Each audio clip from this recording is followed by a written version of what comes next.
Alright, let's tune it. Everybody rub your hands together. Close your eyes, sit up straight. Inhale. Exhale. We're doing 2 breaths. Inhale.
Okay, so today we're going to tell 2 stories. First story, one of the stories is going to be that happened in our lifetime, or maybe not some of your lifetimes, but more recently in the 70s and 80s, and the other story is going to take place 550 years ago. Which one do you guys want to hear first? 550 years ago? Your lifetime. Huh? Your lifetime. My lifetime. I mean, you said that either 560 years ago or... It actually could have been right before my lifetime, but yeah. Well, now we have two debates here, so the winner, tiebreaker gets the one. And which one was this? 550. 550 years ago, okay. Alright, we'll tell that story. The other thing I was going to ask is, I think they asked you guys if you had any questions before? Yeah, I mentioned that last night. If you have any questions about Sikh stories or Sikh history, if you have them, you can bring them today. Yeah, did anybody have any questions before or no? Just put your hand up at all? Nobody? Okay. Well, if you have questions throughout the session here, how long is our session? Whatever. Okay. Okay, so we'll start with the ancient story. Does anybody know where Brawanta Taba is? Yeah. Does anybody know what I just said? What's the statue that's right outside? It's a statue of, it's outside of the Golden Temple. You go down the road in Heritage Street. There's, is it the statue of Maharaja Ranjit Singh? Yes. Okay, then there's those 2 dabbas. One is called the Something Brothers Dabba, and the other one is called Brawanta Dabba. The Brothers Dabba also means the same thing. Right next to that is a massive entrance to a Gurdwara. Has anybody ever been to that Gurdwara? Yeah. No? Is it No? Santokhsar? Yeah, you get a gold sticker for that one. This is called Santokhsar. So if it's Santokhsar, then the people that were here last year, we went when we did the 5 gifts at the end of the year. There we go. So there's how many sarovars in Amritsar? There's 5. So the Golden Temple is Amrit Sarovar, that's 1. Santokhsar is Santokhsar Sarovar, that's 2. Then there's 3 more. You guys know Baba Tal, the 9-story building right next to the Golden Temple? Does anybody know what the Sarovar next to that is called? That's called Khalsa Sarovar. It's named after a woman named Bibi Kola. Then there's 2 more, one is called Babeksar and one is called Ramsar. So we're going to be talking about Santokhsar, which is next to these dabas, okay? So the 5th Guru, depending on whose version of the story you hear, I'll tell you the one that I found in the history books. By the way, everybody knows the 5th Guru? We all know our 5 Gurus. Who's 5th Guru? Is Guru Arjan Dev. Guru Arjan Dev is restarting the project to dig the sarovars. Guru Ramdas started digging sarovars in Amritsar. And then after some time, there were some political issues and there were some delays, and some of these sarovars started to get filled in with some dust and some trees started growing. And so the 5th Guru had to restart the project. So he started saying, okay, let's redig these sarovars. The first one they went to is Santokhsar. Amritsar actually came second. Santokhsar came first. So they started digging in this Santokhsar sarovar and resurrecting the project. Sikhs are digging and digging and digging, and Guru was sitting under a rosewood tree. That's called a tahani tree. So he's sitting under this tahani tree, and if you go to Santokhsar, they have that same tree. It's behind a little glass enclosure, and they've wrapped it in an orange cloth, and you can see just the top of the tree. That's the tree that Guru Arjuna was sitting under, supervising the digging of the sarovar. And they dug a huge area, and then they would come and say, Guruji, we've dug the sarovar, I think it's good. And he would say, keep digging. And then they have to keep digging. And this was going on for months and months, this project of digging the sarovar. And they say, is it enough now, Guruji? And then he would say, no, keep digging. And there was a reason why he told them to keep digging, and they didn't understand that reason. And they soon came to understand this reason, and you will not guess, unless you know the story, what the reason was. But just try to think now, what could be the reason Guru was telling them to dig and dig and dig deeper into the ground? They hit something with their shovels. They started finding, what is this thing that we hit in our shovels? It's a big rock, it's a huge boulder. And they dug around this whole boulder, and they found that this boulder is covering some kind of ancient enclosure space. It was like a little small hut space that would be covered with a boulder. And so they uncovered this, and they said, this looks like an ancient meditation spot. And this was a way that yogis would close themselves in a little ancient, in a meditation spot. So they went to the Guru and they said, okay, we found some enclosure, what should we do? By the way, does anybody know who was the very famous elder Sikh in the time of the first Gurus? Baba Buddha Ji. So I think some people would know a little bit more Sikh history, some people would know a little bit less. Baba Buddha was alive during the time of Guru Nanak. He was a little boy during the time of Guru Nanak, and Guru Nanak said that he's so wise, we'll call him as a Buddha, means old. So, and then he lived till 6 Gurus. He was 125 years old till he passed away. So Baba Buddha is there. He's one of the more very respected Sikhs among the Gurus' presence. When we tell these stories about the Gurus, usually we only mention the Gurus. We only say, everyone bowed to the Guru. The truth is, there was lots of very, very huge souls, very enlightened people among the Gurus. And Baba Buddha would be the number 1. So Guru Arjan comes over with Baba Buddha. In fact, Baba Buddha was the one reporting to Guru Arjan and then coming back with him to see what is this boulder and what is this spot that we're uncovering. And so the Guru says, okay, remove the boulder, and inside, what do they find? An ancient yogi meditating inside. So now we have to go back in time, we have to know, does everybody know what the Kali Yuga is? For who doesn't know what the Kali Yuga is, there's 4 yugas. And the story will keep going longer and longer if you have attention span for it. 4 yugas, everybody know that there's Sat Yuga, Treta Yuga, Dwapar Yuga, and Kali Yuga. the golden age, the silver age, the bronze age, and then the dark age. In the most enlightened age of humanity, before pre-ancient times, everyone was basically enlightened.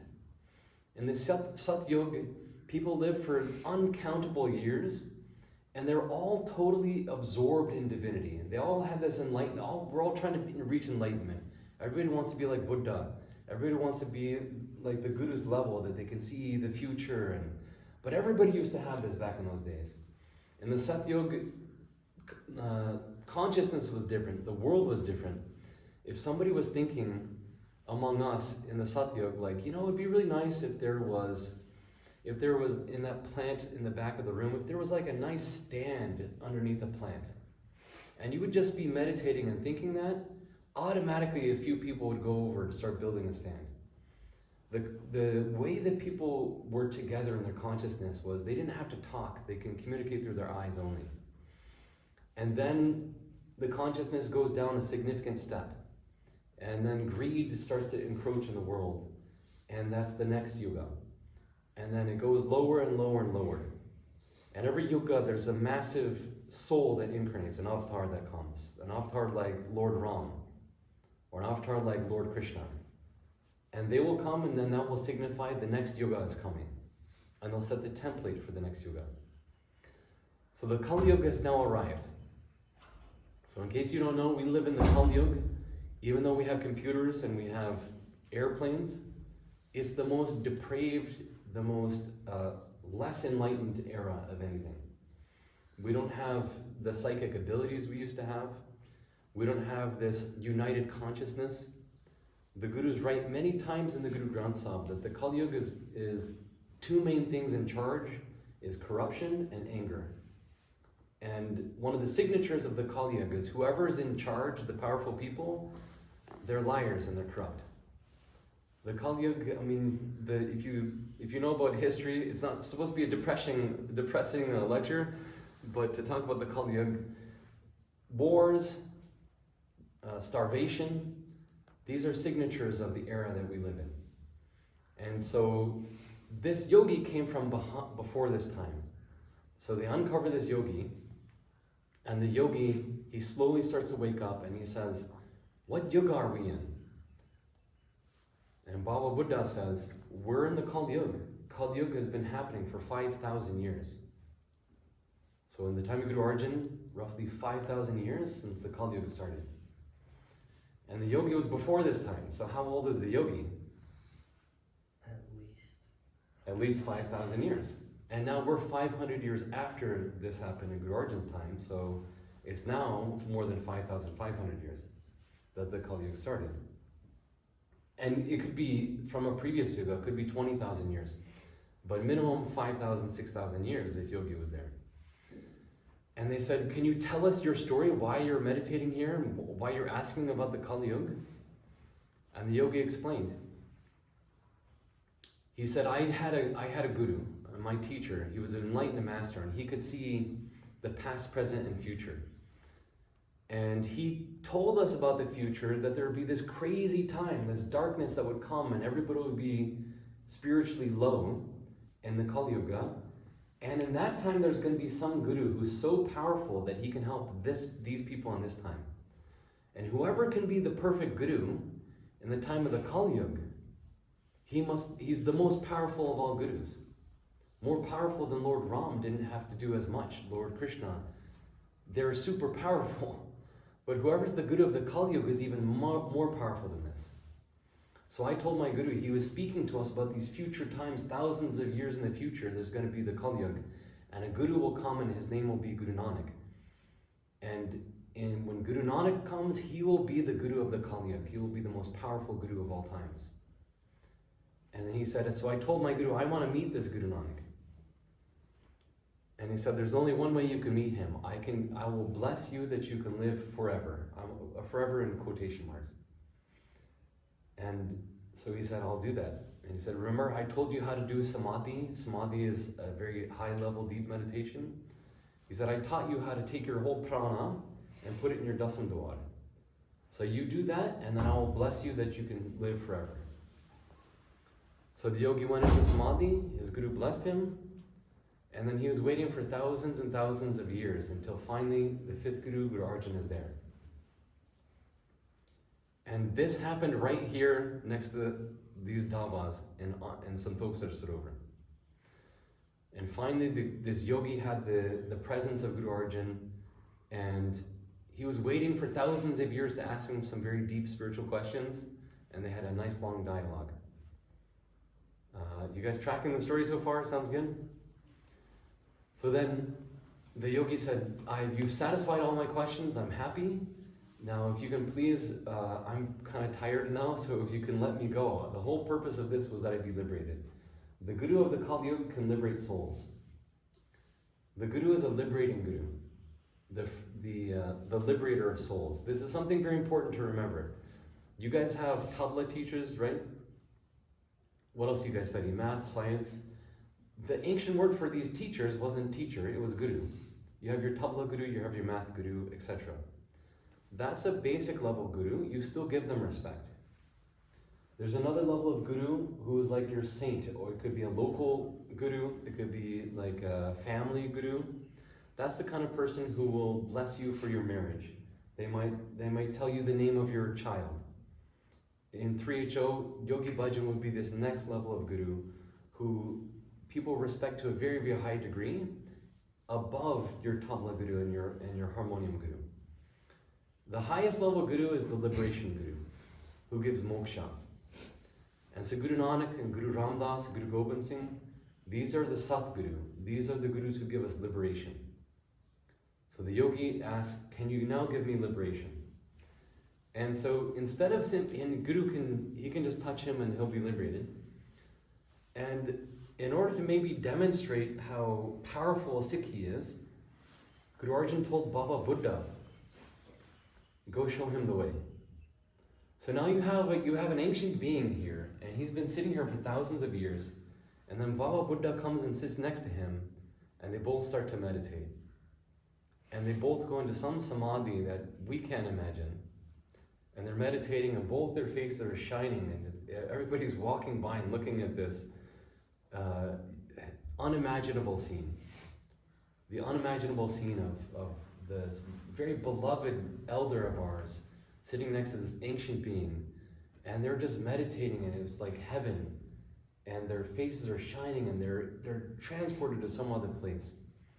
And while meditating, this ancient yogi left his body, and in honor of him, waiting for 6,000 years, or 20,000, whatever the years were, Guru Arjan said that if whoever comes to this place and does their ishnan, does their dip in this water, they'll gain the with a pure heart. You don't just do it as a hobby.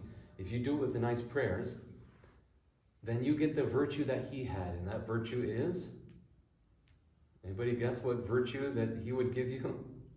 Patience. Patience. Good.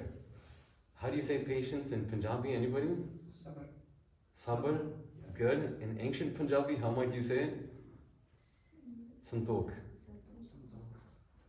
Santosh would be Hindi, Santokh is Punjabi, and this is why it's the sarovar that gives you Santokh, patience, and that's why it's called Santokh. Sar means the sarovar. So that's our story of Santokhsar Sarovar. Any questions now?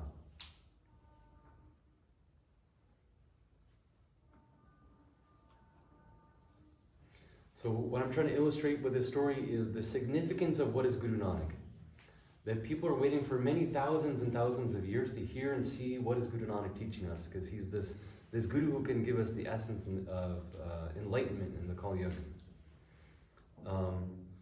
If that's what the story is teaching, it's interesting that he didn't need to hear all the history, or even, he just got to sit with or talk with Guru Arjan and then sit with Baba Buddha and be liberated. Mm-hmm. I just found that interesting. You waited all that time. You think you want more time and more, but you might have just needed one thing. Or I don't know. How do you feel about it? In their conversation, the Guru explained to him the nature of Maya and the nature of what is the individual soul versus the oversoul. So they did have a nice deep conversation. But yeah, that's true. The Guru can liberate whoever's ready for liberation. There's many stories where Guru Nanak will travel to some place, and the person, they might be foolish, they might be enlightened, but if they were blessed to have some interaction with Guru Nanak, many of them would just be liberated. And if the fruit is ready, the Guru will know when to pick it. And that's why the Gurus would travel to certain places. They would travel because the person has a prayer in their heart, and the Guru is attracted to that or drawn to that like a magnet, and he has to answer the prayers of the people. And so there's a story in the Bible, for example, that there was a woman, her child was very sick. And she, in her mind, she had it that if I can touch the robe of Jesus, my child will be healed. And so he was being crowded by a ton of people, and out of nowhere, she just kind of reached in through the crowd, and she touched the end of his robe. And then this energy, the healing energy transferred from him to her, and she automatically felt some beautiful spirit that came over her. And she knew with total confidence, this prayer of mine has been answered. My son has been healed back home. And Jesus felt this transference occur, and he said, who is this? And he got the whole story from her, that I prayed for, and I knew that you would heal my son, and I know he's healed. And of course, back home, the son was healed. So the Gurus, enlightened beings, messiahs, they carry the fulfillment of prayers. In Sikhi, we say the Guru Nanak was given the Amrit. God himself gave Guru Nanak Amrit. And all he had to do was bestow this to the world. God says, I am Akal Purakh and you are the Guru Purakh. I am the total manifest being, I'm the total being, and you're the one that's able to go to the humanity and teach that. So yeah, in short, the Gurus are there for liberation, and they can give it when and however it's appropriate. Okay, so let's start the next story with a song. Should we start the song on the Khalsa? Can you, who plays the guitar? Yeah, can you, maybe come sit right here and let's start the song on the Khalsa. Do you want Tegve to play with you? Yeah, tablas also, please, yeah. He'll play harmonium. And where's our violin? Yeah. Violin, harmonium, tablas.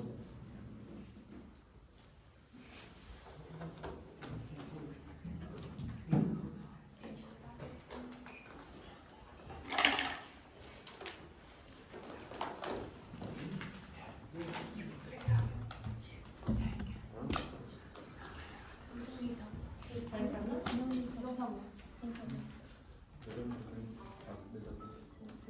Who's playing tabla?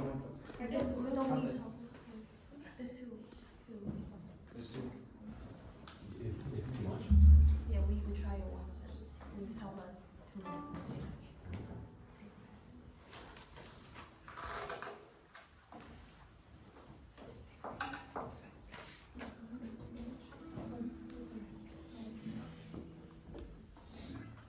Audrey Priya is going to play violin with you guys too. Okay? She's very good at blending in. So is everybody singing? Yeah, of course. That's a participatory program.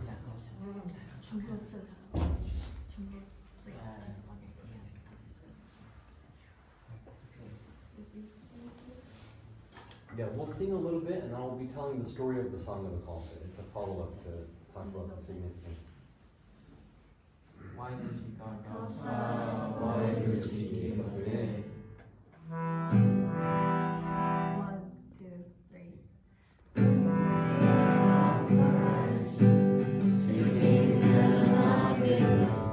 So then just leave it.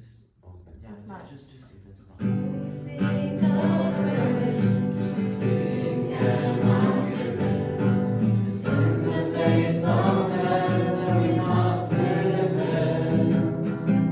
When things are done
done. Thank you. We're going to do the last, there's 4 verses. We've done 3. So we're just going to continue with the 4th in a minute. And in between, here's our story. Does anybody know who wrote the Song of the Khalsa? Harijot Singh? No, you're an adult, and so that's cheating, but you got it wrong anyways. Just joking. His name was Livtar Singh. Livtar Singh, he wrote lots of songs. And Livtar Singh wrote the Song of the Khalsa, the primary song of all 3, Joe. So Livtar told us one winter solstice what was the story of how he wrote this song. And so he said that he was meditating and he was seeing in the future that things are very nice, you know, we're all together, we all do seva together, we all live together, we're doing sadhana and singing. But someday in the future, it could be very difficult to be us. And someday in the future, people might attack us, and people might even round us up in carts and drag us off to be killed somewhere.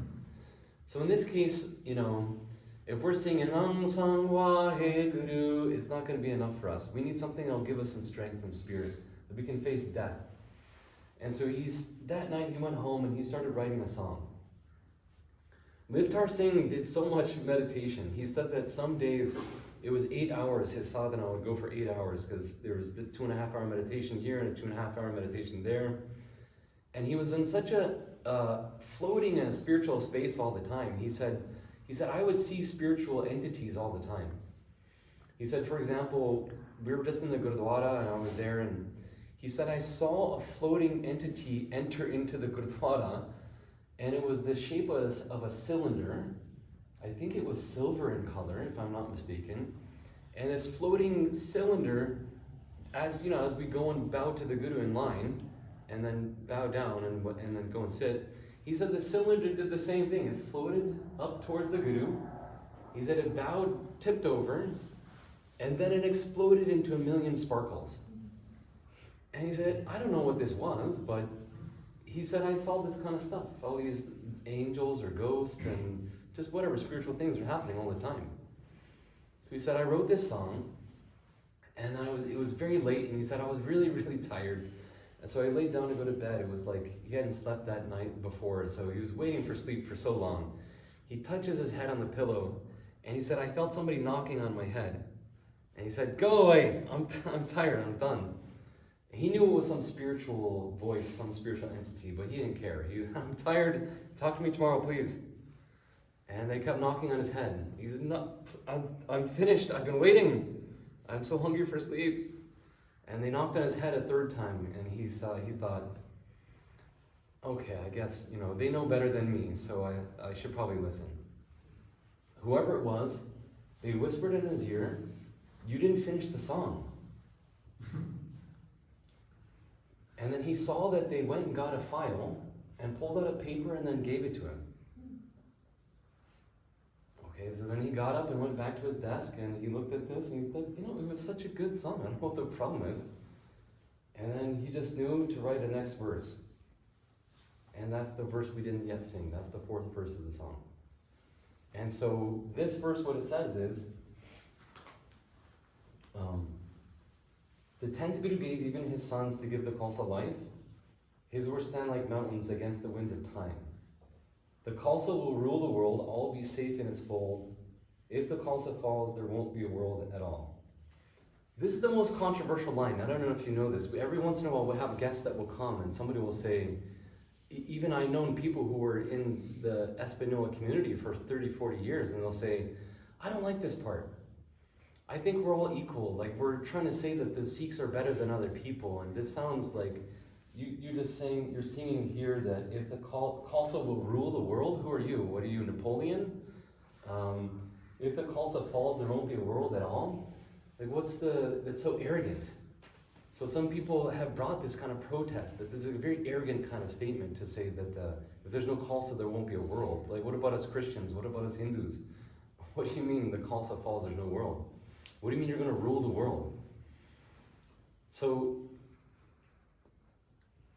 this actually comes, there's a reason he wrote this, and he explained the reason why he wrote this. He said one time, we went with Yogi Bhajan to the Golden Temple. And later in the day, it was a sunset, but the sunset had a little bit of haze. I don't know if it was like a misty kind of like clouds or if there's pollution. But sometimes the sun sets and it gets really red, right? And red and hazy, and the clouds just disperse the color. If the color is pink, the whole sky is pink.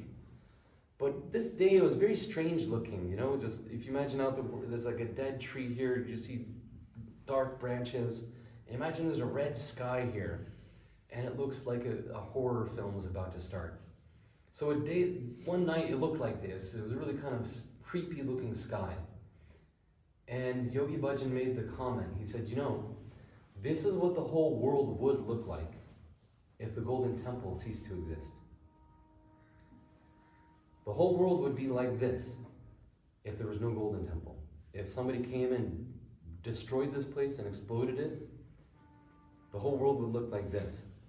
And they said, well, sir, what do you mean? How is that? He said, there are certain places in this world that carry such a heavy blessing vibration. They're so full of light and so full of divinity.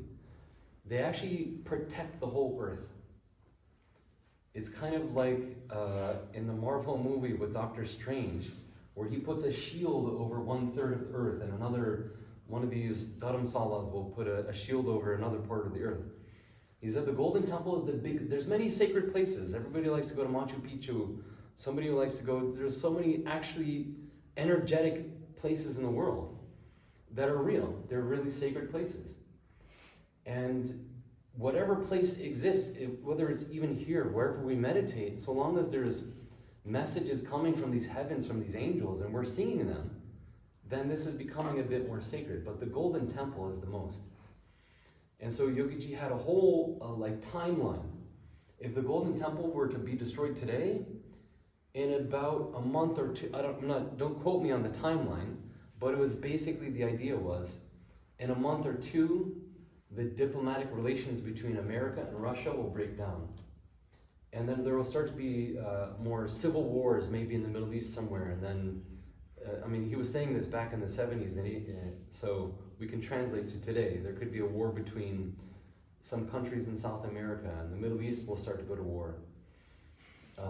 And it'll be huge regional wars, and then a nuclear war will happen. What happens when a nuclear war occurs? It's called nuclear winter. In nuclear winter, everything is irradiated. If the US were to launch nukes into Russia, Russia will send bombs to every major city on the east and the west coast of the United States won't exist. East and west coast won't be inhabitable for hundreds of years. Then the US will wipe Russia off the map with 100 nuclear weapons, and this nuclear mist will spread throughout the whole globe. It will destroy so many birds, and then the oceans will be even more polluted. And you can have a timeline for how long it will take for the earth to be relatively uninhabitable for humans. And were there not sacred places like these, protecting the people in this Kali Yuga from attacking and hurting each other? Everything's waiting. The darkness is waiting. The violence is ready. There's already fights are ready to break out. And in our own lives, you can imagine this. I'm sure if you have a brother and sister, whoever has a sibling, sometimes you want to put your hands around their neck and you want to stop them from talking a little bit. Right? As everybody can relate to this, maybe somebody really made you angry.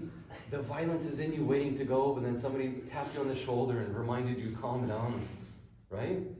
And then you didn't hurt them, or you just had a better sense to you. But on a bad day, you might do it. You might punch that guy in the face. On a bad day, you might make a mistake. And so what Yogiji is saying is that this is going to happen. The earth is going to have a very bad day. And the leaders won't save themselves. We were going to destroy the earth in 1960-something. And it was only by chance that the Russians didn't send a nuke into the US. There was 3 guys on a nuclear submarine. And there's 3 keys they need to turn to send a nuke to the US. 2 of them turned their keys, and the 1 guy didn't turn the key. 1 guy saved from a Russian submarine sending a nuke to the US. And had that happened, the US would send a bunch of nukes to the Russia, then we would have had a massive nuclear warfare. None of you would be born today. It was this close from happening that you wouldn't exist. The earth is ready to destroy itself today. And the Golden Temple is holding us up. So what does this have to do with the song of the Khalsa? If the Khalsa falls, there won't be a world at all. It's exactly true. If the Khalsa falls, meaning, if the people don't engage these sacred places, if we don't uphold these teachings, if we don't keep doing these banis, bani comes from the heavens. And if we don't keep bringing them back down to the earth by speaking them and teaching them and putting them in our hearts, if we don't do this kind of stuff, the world will destroy itself. We can guarantee that. Sound good? So it's nice to be here in the golden. It's good because we're saving the earth. It's good because you live here in Amritsar and you can go to the place called Golden Temple, which is saving the whole planet Earth. What a blessing. The other line in here that's a little controversial, what does it say? I lost the spot here. The Khalsa shall rule the world. This comes from another controversial statement. The Khalsa shall rule the world. It's a similar sentiment, and this comes directly from Guru Gobind Singh himself, and he says, "Chanve Kurod Khalsa se jagan." That the Khalsa will be as manifest as there are clouds in the sky. And this is every religion has their prophecies of the future. The Christians and Muslims, they'll call it either the rapture or the judgment day. And everybody has some kind of crazy vision of the future. And the Guru's vision of the future is that his Khalsa, they'll be the presiding entity of the next era.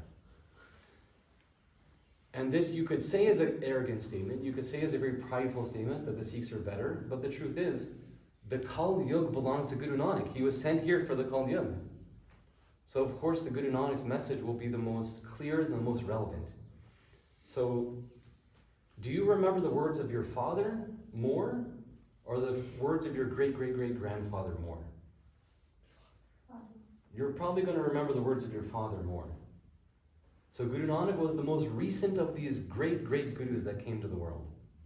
And he came, it's not that Ram was insufficient. It's not that Krishna was very low and useless. Krishna is a great guru. Rama is a great guru for their time. Still, they have an effect. People chant on Krishna. They get their answers, their prayers answered by Krishna. Guru Nanak is for us today in the Kali Yuga. So I think I have an iPhone 13 or something like that. Does anybody have a number above that? You have iPhone 15 or something? What do you have? You have a 15. So who's better, me or you? Which phone is better? My phone or your phone? The 13 or the 15? Which one's better? What if somebody has... What if somebody in the back has a flip phone? It's not a smartphone, and you have to, in order to dial any number, you're trying to chant Sat, you have to try the number 8 4 times before you get to the S, and then the number 2 you got to type 2 times you get the A, and then T you got to type 4 times, and that's how you do 3 letters. It takes half a minute. You guys don't know this, but that used to be flip phones. Before we had these smartphones, you flip the phone open, you got to press the number several times, you get the letter, right? So which one's better, smartphone 13, 15, or the flip phone? Smartphone. And who's the better person for having these? Sikhs are not better people than Hindu people or Christian people.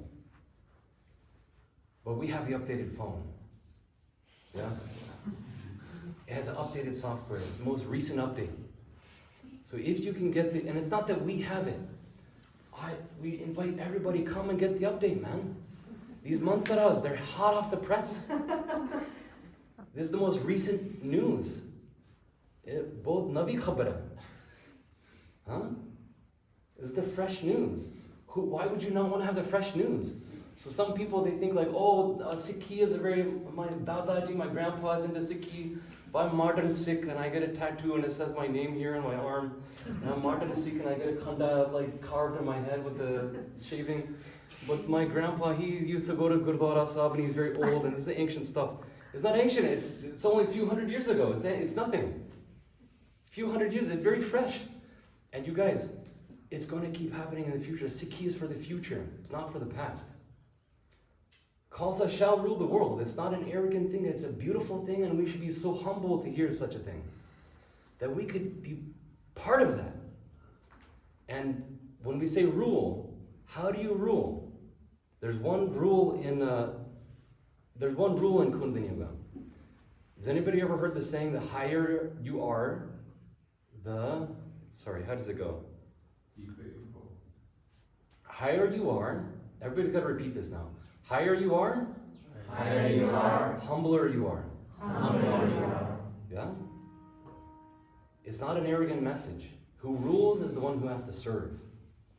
It's not easy to rule and it's not easy to serve. And it's not easy to be the ruler who's going to be humble, to be in charge and yet still be at the feet of the people.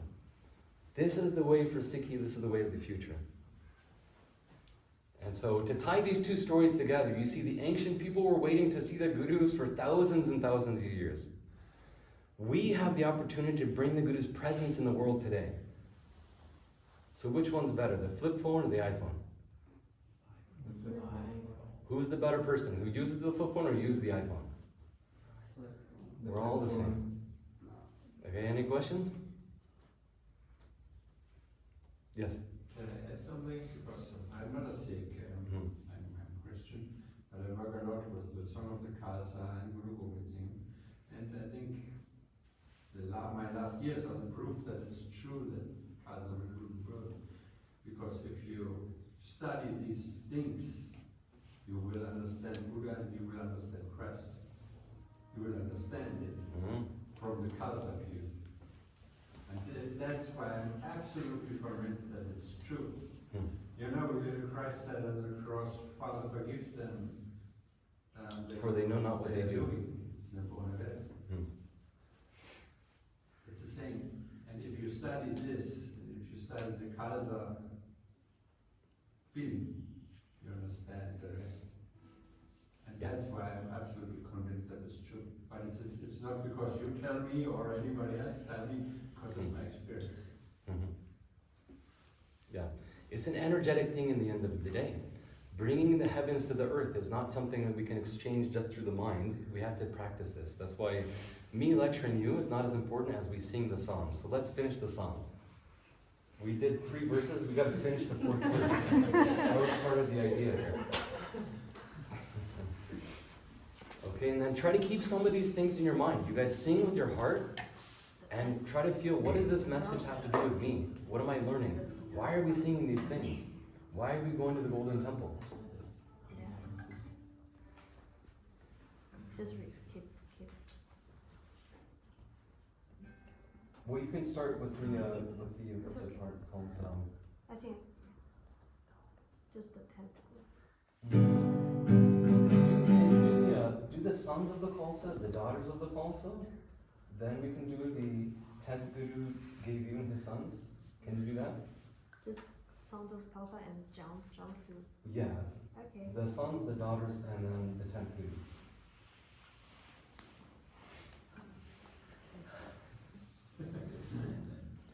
We'll do females here? Huh?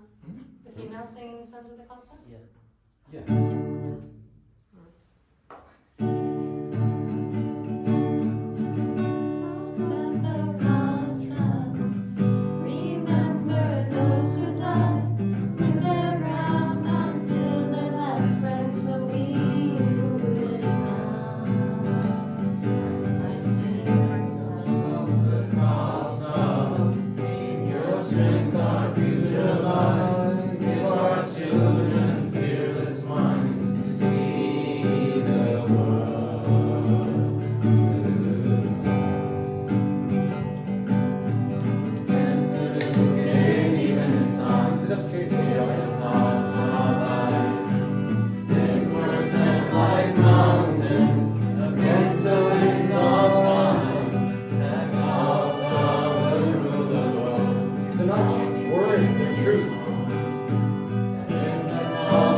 Steady as stone, we got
So you guys are free to go unless anybody has questions. We can have more talk and discussion, or not, as you like.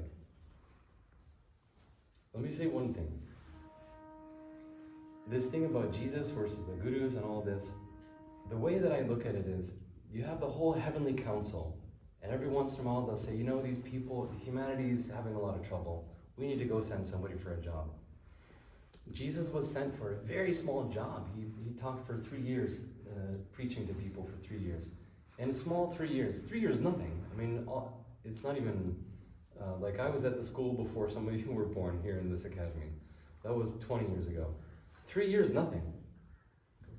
Some of us forget, like, that 3 years even passed, you know? So Jesus preached for 3 years, and then, you know, he said, if somebody hits you, then you have to turn the cheek so they can hit you again. It means you should be very humble and non-violent. Then a few hundred years later, his followers went around and they said, okay, if you don't adopt Jesus as your savior, we're going to cut your head off and we're going to kill you. So you couldn't exactly have a more hypocritical interpretation of Jesus' message, right? He says, don't be violent. Well, if you don't believe in our non-violent guru, we're going to kill you. Does that make any sense? Jesus never wrote any words down himself. So the way I imagine is the heavens, they say, Jesus, good job, you sacrificed, you were shaheed. That's really, you did a great job. Problem is what they're doing with your name and what you did. We need a bigger project now. We need to send somebody for more than 3 years. Then somebody will say, maybe send somebody for 50 years, that's pretty good. 30 years is 10 times much to Jesus. 50 years will be quite sufficient. Somebody said, how about 100? Why not? We can do whatever we want to. Somebody said, how about 200? Yeah, calm down. 200 years is almost too much. The Guru Nanak says, I'll do it. I'll be there for more than 200 years. And I'll write it down myself. So we have from Guru Nanak to Guru Gobind Singh, we're here for more than 200 years. They have the whole breadth of experience. You could take a line from Guru Ramdas. Guru Ramdas says, the head what does not bow to the Guru should be chopped off. It's not literal. What he's trying to say is we should be devoted. It's poetry, and it's a poetry saying, what am I doing if I'm not devoted? If I don't bow to Guru, what is the use of my head? It's a beautiful message, but somebody could take that and do the same thing that they used to do with Jesus. They could take that and they could say, then all the Sikhs should kill everyone who doesn't bow to Guru Granth Sahib. But Sikhi give us so much breadth of history. We see what the Gurus, how they behaved through so much time, so many circumstances that they faced, that you'll never find a Sikh in the world who will tell people, if you don't bow to Guru Granth Sahib, we're going to chop your head off. That's really beautiful, actually. It seems really basic, but it's a saving grace. Because the Gurus spent so much time with their feet on the ground here, literally right there, walking around right there, around the corner from where we're sitting. They were walking themselves with their feet on the ground for this hundreds and hundreds of years so that we don't misinterpret their message. And then they wrote it down. That's why it's an updated iPhone. That's why it's a super update. It's more clear. You want to say really quickly, go ahead. No? Oh, I thought you were going to say something. Okay, that was my final word. I don't want to take all the time here. So, thank you. I hope you gained something. It's very nice to see you. Waheguru Ji Ka Khalsa, Waheguru Ji Ki Fateh. Thank you so much.